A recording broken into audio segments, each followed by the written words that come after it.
अभ्यास तो घर में ही होना चाहिए कि आपके घर में प्रयोगशाला बन जानी चाहिए।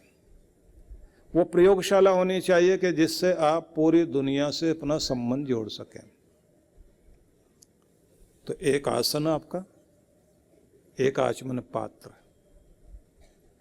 आचमन पात्र से जब आप 3 आचमन करते हैं तो उस समय 3 आचमन करते हुए वात पित्त कफ की शांति हो, सत्वगुण रजोगुण तमोगुण उनकी साम्य अवस्था हो जाए, त्रिदेवों की कृपा मुझे प्राप्त हो जाए, और तीनों कालों में मैं माया से प्रभावित ना हो।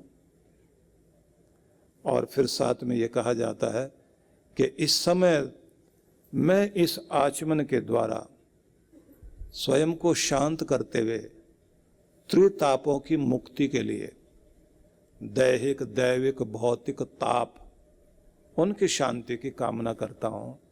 मैं पवित्र होते हुए अपनी वाणी को, अपने हृदय को, अपने मन को पवित्र कर रहा हूँ। ऐसा कहते हुए आचमन 3 आचमन करने हैं। उन 3 आचमनों में भी ये ध्यान रखना होता है, अमृतोपस्तरणमसि स्वाहा, अमृता पिधानमसि स्वाहा, अमृत ही मेरा बिछौना है, अमृत को ही मैंने ओढ़ लिया है।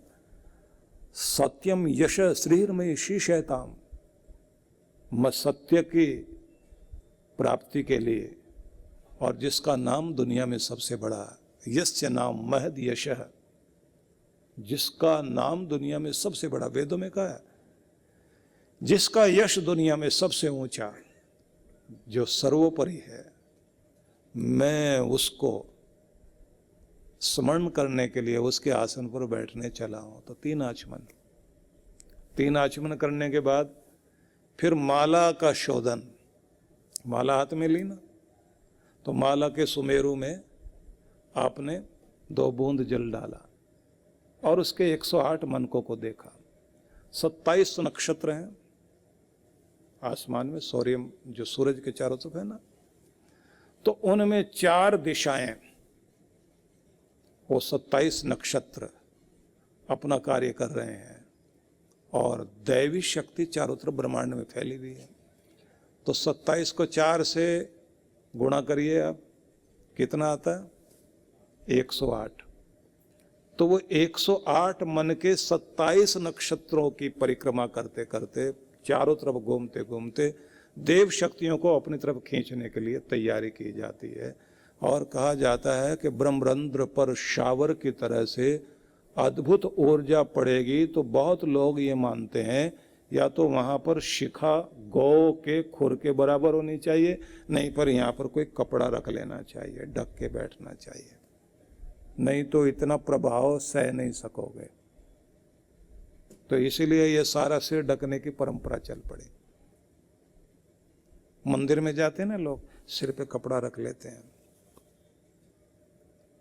ये कुछ और नहीं है, सिर्फ इतना ही है कि वो ऊर्जा जो हम खींचने लगे हैं, इसका प्रभाव जब यहाँ आएगा तो संभाल नहीं पाएंगे। कुछ लोग कंपन में आ जाते हैं, कुछ लोगों को जो है ना कोई चीज टच करेंगे तो एकदम करंट लगता है।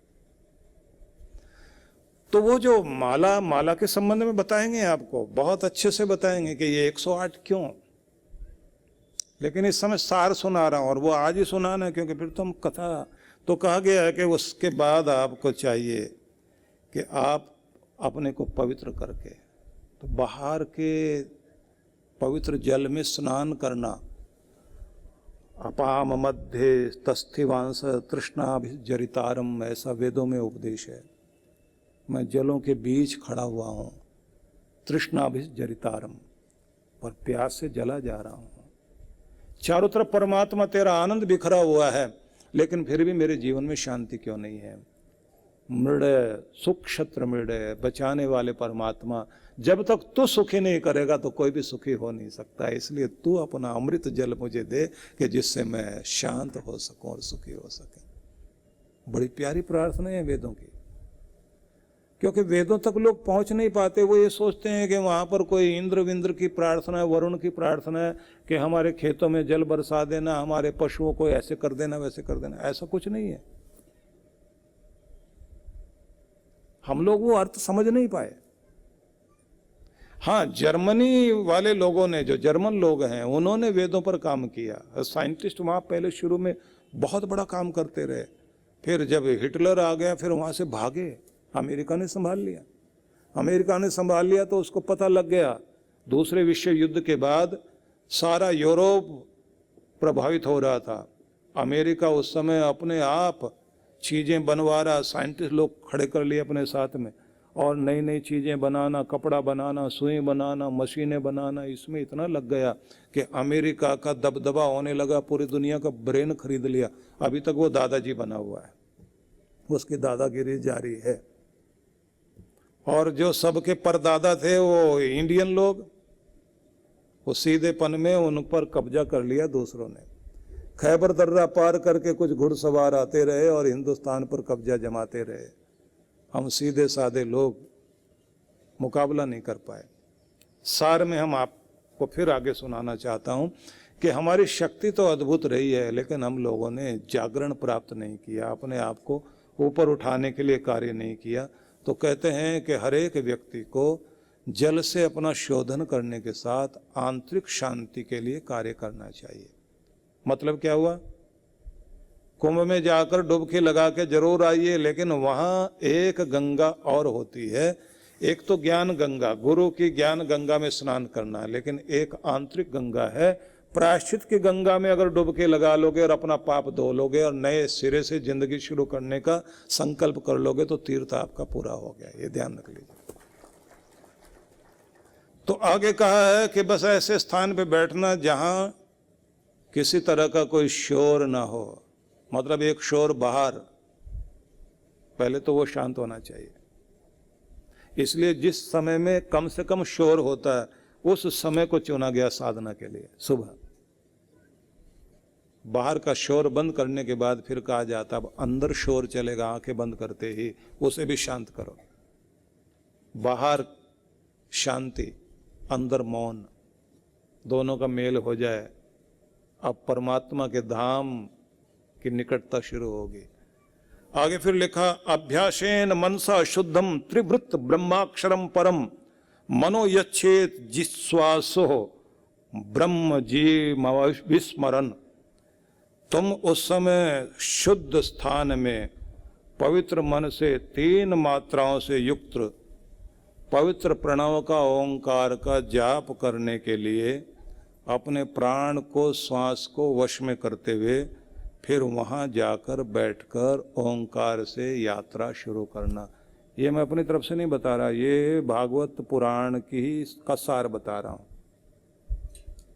क्या बताया गया कि कहाँ जाना, क्या करना, ये सब चीज़ें ज़्यादातर लोग अगर सुनाई भी जाती हूँ तो इन पे ध्यान नहीं जाता, वो कथा कहानी पे चला जाता। अब सुदामा जी के पास जा रहे हैं या सुदामा अब जो है चलता हुआ वहाँ पहुँच रहा है, उसके बाद बाजा बजेगा, फिर गाना चलेगा, उसके बाद जो है लोग सुदामा का गाना तो याद रह जाता है, लेकिन जो संदेश है वो याद नहीं रहता। इसलिए मैंने सारी कहानियाँ बीच की हटा दी, आपको वो बता रहा हूँ जिससे सार समझ में आ जाए। कहा है कि अगर तुम थोड़े समय में ही अपनी मुक्ति करना चाहते हो, हाँ एक बात ध्यान रख लेना, यहाँ 7 दिन जो कहे गए हैं वो बहुत महत्वपूर्ण है कि 7 दिन ही उनको मिले, और उनसे कहा कि 7 दिन में मृत्यु हो जाएगी। तो ये बात सबकी है, इन 7 दिनों में ही जीवन है, इन्हीं 7 दिनों में ही हम पैदा होते हैं, इन्हीं में मरते हैं, इन्हीं में ब्याह शादियाँ होती हैं, इन्हीं में मकान बसता है, इसी में आपके बच्चे पढ़ने के लिए स्कूल जाते हैं। 7 ही तो दिन होते हैं ना, इन्हीं में जन्मना है, इन्हीं में मरना है। 7 दिन में जीवन चलता है, और 7 का संबंध बड़ा अद्भुत है।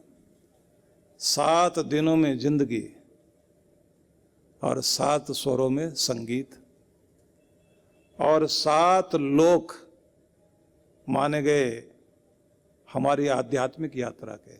भूलोक में हम रहते हैं, शिवलोक में जाना है तो ओम भू ओम भू ओम स्व ओम मह ओम जनम तप ओम सत्यम, सत्य लोक सबसे आखिरी वाला, ये सचखंड, यहां पहुंचना है। तो 7 लोक हो गए, 7 स्वर, संगीत के 7 स्वर होते हैं ना, और 7 द्वीप, एक द्वीप में हम बैठे एशिया महाद्वीप, 7 सागर, 7 रंग, और आपके ऋषियों ने कमाल कर दिया, सप्तपदी विवाह के बंधन में बंधना है तो फिर 7 कदम मिलके साथ चलना है, तभी साथ साथ रहेंगे। हम साथ साथ हैं वाली बात यहीं से शुरू होती है, और बिछड़ना भी 7 दिनों के बीच में ही है। कौन पहले कौन बाद में, ये 7 दिन है। और मजा ये देख लीजिए, आकाश में सप्तऋषि, तारामंडल, और शरीर में 7 चक्र। तो कहा गया बस ये 7 याद रख लेना, इन्हीं में मुक्ति करनी है, इन्हीं में आपने संसार में जीना है, और इन्हीं में जीते जीते मोक्ष तक आपने पहुंचना है। लेकिन ये बात जरूर है, जीवन में सुखदेव मुनि आने चाहिए, मतलब जीवन में वो दृष्टा आना चाहिए, दिग्दृष्टा या लाइफ कोच, जो आपको जागरूक कर सके कि परमात्मा तक आपको पहुंचना है।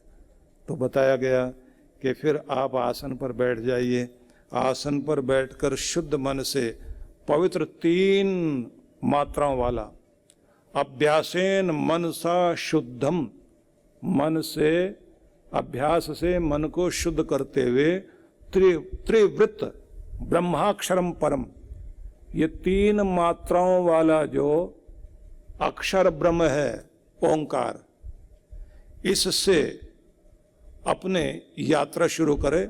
मनो यच्छेत जित श्वासो, श्वास को जीतना है और मन को ब्रह्म तक, भगवान तक ले जाना ओंकार के जाप के द्वारा। ब्रह्म जीवम अविस्मरण, खुद को याद करना मैं कौन, और अपने परमात्मा को याद करना वो कौन। तो एक बार मैंने आपको सुनाया था कि यह को जानो वह को मानो, ऐसे करके 5 शब्द मैंने सुनाए थे एक बार के सत्संग में, बहुत पहले। तो वहाँ से उसको देख लेना, क्योंकि यहाँ उसको दोहराएंगे नहीं कि किसको जानना है, किसको मानना है, किसको पहचानना है, किससे ऊपर उठना है और किसको प्राप्त करना है। तो आगे बढ़ते हैं, क्योंकि सार सुना रहा हूं ना, तो सार में तो फिर थोड़ा थोड़ा करके तभी तो पूरी बात समझ में आएगी। उसके बाद ये कहा गया है कि पवित्र ओंकार के द्वारा नियच्छेत विषयभ्यो क्षान मनसा बुद्धि सारथी, अपनी बुद्धि को ड्राइवर बनाओ। इंद्रियां हैं तुम्हारे घोड़े, और इन घोड़ों के द्वारा जो ये बहकाती हैं, दुनिया दुनिया में लेके जाती हैं, इन इंद्रियों को बुद्धि के द्वारा रोकने की चेष्टा करो कि इधर जाना इधर नहीं।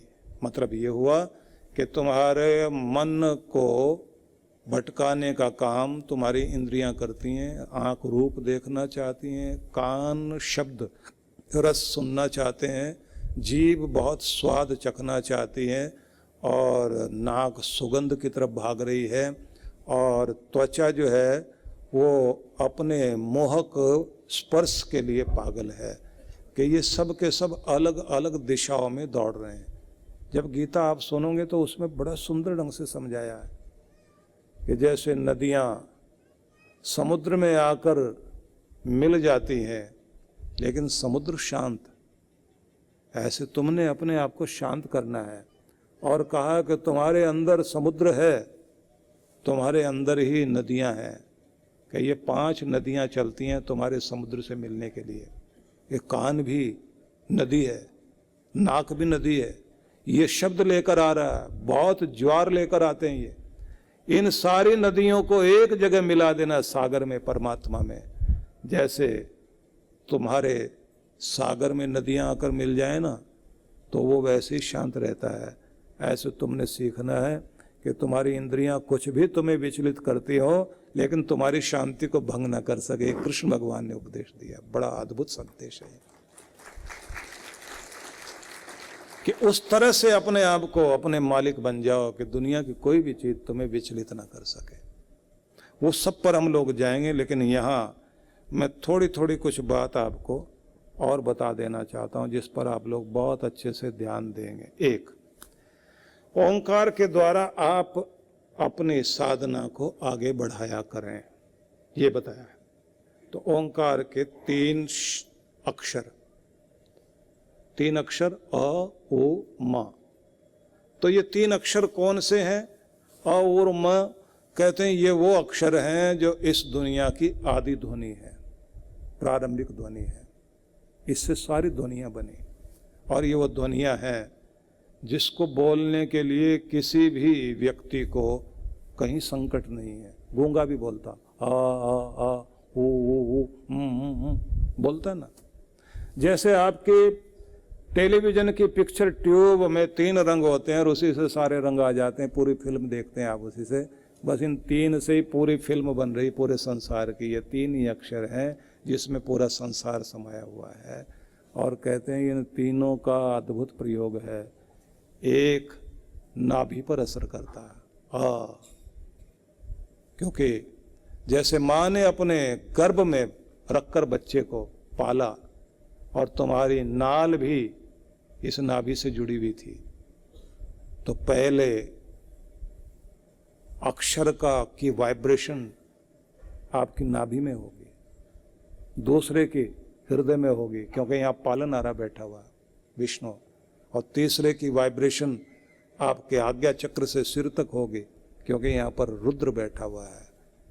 और यही वो इलेक्ट्रॉन, प्रोटॉन, न्यूट्रॉन जैसे कहते हैं ना, 3 तरह की शक्तियाँ लेकर के ये 3 काम करते हैं। इनका वो उच्चारण करना शुरू करो तो जबरदस्त प्रभाव होता है। इनकी तरंग आनी शुरू होगी, लेकिन कहते हैं रीढ़ को सीधी कर लेना। रीढ़ जितनी सीधी होगी ओंकार की तरंग आगे आएगी। तो कहते हैं इन घर गृहस्थी में रहते रहते भी तुम अपनी मुक्ति प्राप्त कर सकते हो। और यही वो है जिसको कहते हैं कि अंत काल में इसी का उच्चारण करते करते मुक्ति होती है। तो साधना की विधि बताई है भागवत महापुराण में। ज्ञान देने में तो कमी नहीं छोड़ी। ये अलग बात है हमने उसमें से लिया क्या है। बात ये नहीं है कि समुद्र में जल तो बहुत है, देखने वाली बात ये हमारी अंजलि में आता कितना है। हमें वो संभालना है कि लें और उसे पी सकें।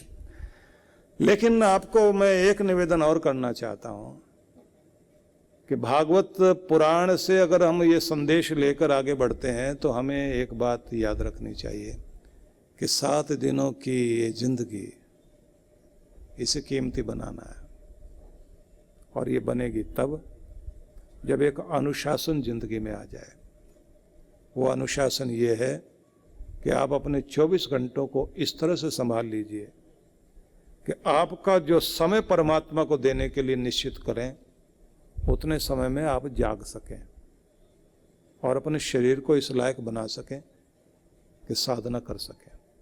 दूसरी बात, आप जो भी ब्रह्मांड से जिस भी तरह की चीजें मांगना चाहते हैं, देव शक्तियां चारों तरफ फैली हुई हैं। आपका अवचेतन इस तरह तैयार होना चाहिए कि आप वहां से जो मांगना चाहते हैं वो चीजें आपकी पूरी हो सकें, सांसारिक चीजें भी पूरी हो जाएं और आपका परलोक भी सुधर जाए। परम पूज्य श्री सुधांशु जी महाराज एवं ध्यान गुरु डॉक्टर अर्चिका दीदी जी के पावन सानिध्य में विराट भक्ति सत्संग दिनांक 29 फरवरी से 3 मार्च 2024। कार्यक्रम की रूपरेखा। शुभारंभ 29 फरवरी 2024 शायं 5 बजे से 7 बजे। 1 मार्च से 3 मार्च प्रातः 8 बजे से 10 बजे एवं शायं 5 बजे से 7 बजे। विशेष कार्यक्रम मंत्र दीक्षा 3 मार्च दोपहर 12 बजे। स्थान भेल दशहरा मैदान, भोपाल, मध्य प्रदेश। आयोजक विश्व जागृति मिशन भोपाल मंडल। संपर्क सूत्र, आप सपरिवार सादर आमंत्रित हैं। परम पूज्य सद्गुरुदेव श्री सुधांशु जी महाराज एवं डॉक्टर अर्चिका दीदी जी के पावन सानिध्य में शिव मंगल महोत्सव 8 से 10 मार्च 2024 दिल्ली स्थित आनंद धाम आश्रम में होने जा रहा है। महाशिवरात्रि पर भव्य एवं विशाल कार्यक्रम। इस बार 8 मार्च को शिवरात्रि का अवसर है और यह अवसर हम सब के लिए बहुत ही हर्ष और आनंद देने वाला है। इस अवसर पर आनंदधाम आश्रम नई दिल्ली में अद्भुत कार्यक्रम रखा गया है, जिसको हम शिव मंगल महोत्सव के रूप में मनाएंगे।